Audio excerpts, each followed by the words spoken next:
How old were you for Dead Poets Society again? How old was I? Well, I don't know if we ever talked about this. I was the Dead Poets Society was supposed to get made the year before with a different director, and Ethan Hawke and myself were cast in the original production with some other actors.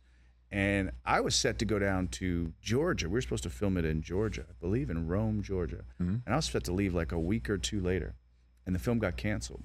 Canceled? Yeah, it got canceled. They were having a hard time finding a star that would attach himself to the project. With the director, you know, they just couldn't find somebody that would agree to do it.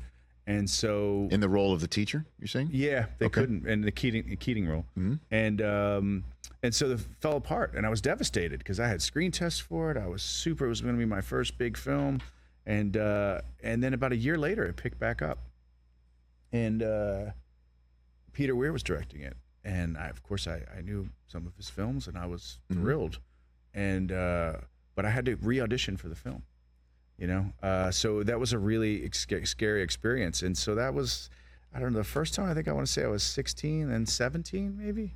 Or 15 and 16, 16 and 17. Look at you right there, man. Look at that. Do you still have that W cut. sweater? Is that you still got that in your closet somewhere? I don't know, man. All right. I'd like to talk to whoever gave me that cut, though.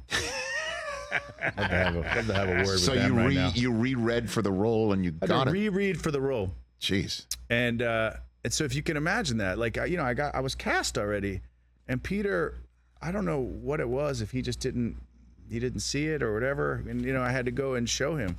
And I did, and I remember feeling really, when I walked out, kind of like, man, I gave it my all, but I don't know. And then he hired me.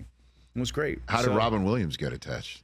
He then got attached during that phase, and then Ethan was recast, myself, and then some new actors. So yeah, it was a pretty great experience. And have some lifelong friends from it. What's your favorite Robin Williams moment from that? Because you must have known who he was, right? Obviously from... Yes. Were you like a Mork and Mindy fan or something like that? I was a Mork and Mindy fan, but I was also, when I was my son's age, I got really into stand-up comedy, even though I did it as a kid, like on open mic night. No kidding. In Baltimore. Yeah, I went to this Charm City Comedy Club. Used to have, my dad was in advertising, and some of his copywriters would write me these sort of Henny Youngman type jokes. No kidding. It's rough being a kid. It's rough being a kid, you know?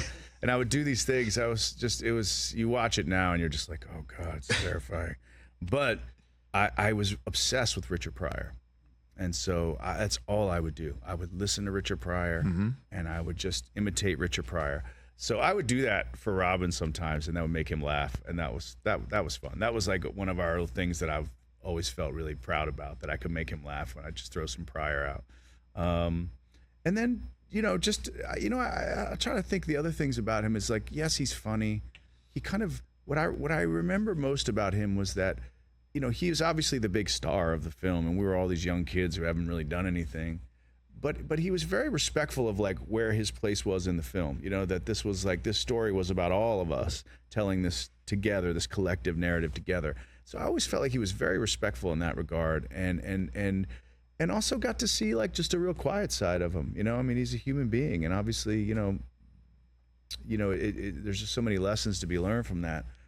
From people sort of projecting onto people that are famous, stars, particularly funny people, right? That they're not in pain, you know, or going through something. And I think you could tell that just seeing him. He was a complex, you know, just rich individual. And I had a great time with him. I you know, very fond memories. I don't know if Garp had already been out yet. I don't know what the timeline of this thing is, but Witness had been out. Okay, but I remember seeing that in the movie theaters. And then, but I don't know. Because I don't know if this was. Well, Witness. I'm saying Peter Weir. I'm sorry. I'm talking Peter Weir was the director, right? Film. But I mean, I'm just wondering if it was just jarring to see him in a dramatic role. Like, this is one of the first ones that he'd ever done. Where I think, can somebody, Chris, do you know? Can you look up when Garp was done? Because I feel like I'm a little. Maybe World According to Garp may have been out. I think before. I think you're right. It was before. I've just been. Yeah, they just looked it up in our control room. But it just was always jarring to me to see that movie and see him. Yeah, in that role. I'm sure that's why he wanted to do it. And look, he went on and showed numerous films after that. You know, he was an incredibly versatile actor.